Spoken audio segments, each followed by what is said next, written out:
제가 지난 주말에 마트를 갔는데 한 아이가 자동차를 사달라고 자동차 장난감을 사달라고 바닥에 들어 눕더라고요. 그러니까 애 엄마가 이렇게 일으켜 세워서는 소리도 지르고 애 엉덩이를 막 때리는 거예요. 너무 살벌해가지고 옆을 못 지나가겠더라고요. 장 변호사님 만약에 이제 나중에 아이가 있다면 그렇게 뗐으면 어떻게 대처하실 것 같으세요? 아마 좀 그런 상황 겪어보지 않아서 좀 어떻게 해야 좀 고민이 되게 하는데요.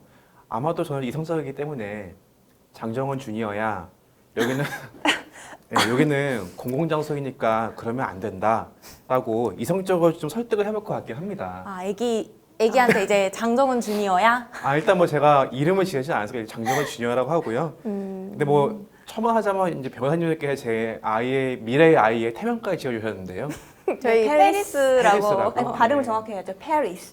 네, 제가 1월 달에 파리로 여행을 갈 계획인데요. 그때 꼭 가서 아기를 만들어보라고 태명까지 지어주셨습니다.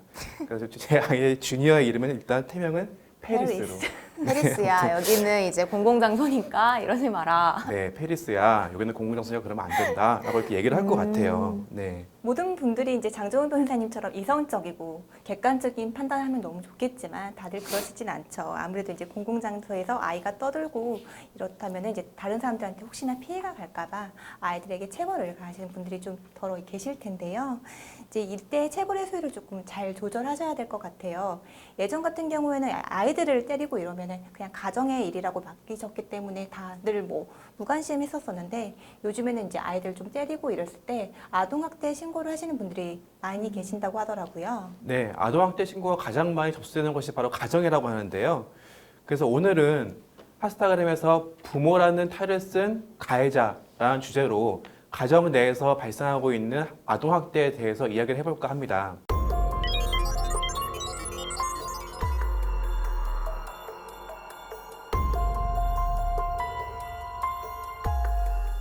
네, 한 통계 자료에 따르면 90%에 가까운 아동학대가 가정에서 발생한다고 하는데요.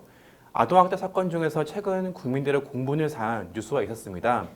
바로 5살 의붓 아들 살인 사건이라고 하는데요. 고 변호사님, 이게 어떤 뉴스인가요? 네, 5살밖에 되지 않은 의붓아들을 이제 그 20시간 넘게 폭행을 가했다고 하더라고요. 저도 이제 CCTV를 다 보지 못했지만 몇몇 영상들을 이제 캡처한 것들을 봤더니 그 목검이죠. 굉장히 큰 목검으로 마구 휘두르면서 아이를 때린다거나 아니면 아이를 내던지는 영상들이 굉장히 많아서 너무 끔찍하고 잔혹하더라고요. 네, 저도 그 사건 잔인해서 차마 CCTV는 못 봤는데 기사로 이렇게 사실관계를 좀 봤어요. 그랬더니 아이 손발을 이제 케이블 타이로 묶은 다음에 막 24시간 넘게 때리기도 하고 3일간 화장실에 갇힌 상태로 때리기도 했다라고 하더라고요. 아, 정말 잔인한 사건 같아요. 네, 이 사건은 아이를 학대하다가 결국 사망에 이르게 한 사건인데요. 더 국민들이 화를 내고 있는 이유는 이 계부가 예전부터 아이에게 폭행을 행사해서 아이가 보육시설로 피해 있었던 적이 있다고 합니다. 즉, 이 계부가 아이를 학대한 것이 이번이 처음이 아니라는 건데요. 네, 2017년 초에 이제 아내가 신고를 했었고 이 두 아들은 2년 6개월간 보육원에 피해 있었다고 합니다. 근데 그 보호 기간이 끝나자마자 이제 집으로 돌아가게 됐고 이런 비극이 발생했다라고 하더라고요. 네, 맞아요. 사실 이 사건의 그 피해자인 계부 같은 경우에는 이 사건으로 숨진 5살 아이뿐만 아니라 1살 터울인 그 둘째 아이에게도 지속적인 학대를 가했다고 합니다. 하지만 이제 이런 폭력을 가한 이후에도 어떠한 조치를 취하지 않았기 때문에 2017년이죠. 이때 그 아동 학대 및 유기 방임 등의 혐의로 2017년에 기소가 돼서 징역 1년 그리고 집행유예 3년형을 선고받았는데요. 이후 이제 피해 아동에 대한 보호 명령에 의해서 아이들은 2년 6개월간 보육원이죠. 아동 보호기관에 그 보호 조치를 받았다고 하더라고요. 어린아이들을 폭행했는데 처벌이 너무 가벼웠던 것 같습니다. 그런데 사건 당시 학대를 당한 의붓 아들에 대해서 법원이 내린 피해 아동 보호 명령이 끝나기까지는 3개월가량 남은 시점이었다고 하는데요. 보육원에서 보호받고 있던 아이들은 왜 그 끔찍한 집으로 다시 돌아가게 된 것인가요? 당시 아이들 부부가 이제 아이들을 데려가려면 어떻게 해야 되냐 이런 걸 보육원에 문의했다라고 합니다. 그래서 12차례 이제 대면 상담도 진행하고 7차례 부모 교육도 받았다고 해요. 이제 보육원에서는 이들 부부가 이제 지속적으로 부모 교육도 받고 이제 기간의 가정 방문 등 사후 관리에 동의하는 조건으로 이제 아이들을 돌려보내줬다라고 합니다. 네, 아동보호기관의 관계자도 계부의 이중적인 모습에 속았던 것 같아요. 사실 이제 원가정에 복귀한 아동들이 이후 사후 관리를 받는 점에 있어서 굉장히 우리나라는 이제 법적 조치가 굉장히 미비한 수준이잖아요. 사실 이제 학대받은 피해 아동이 가정을 복귀한 이후에 부모가 상담이나 교육을 받도록 강제하는 법적 조항이 전혀 없는 상황이거든요.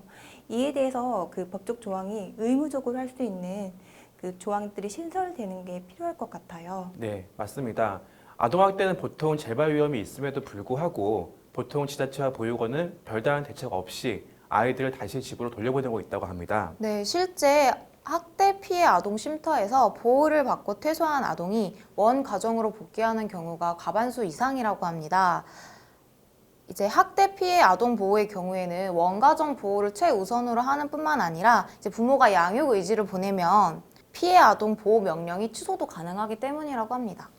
맞아요. 현행법에 의해서는 원가정으로, 그러니까 아동학대를 받았던 아이들이 원가정으로 복귀할 수밖에 없는 게 현실인 것 같은데요. 사실 이제 너무나 안타까운 점은 집으로 돌아간 아이들에게 다시 한번 아동학대가 발생될 확률이 90% 이상이라고 한다는 점입니다.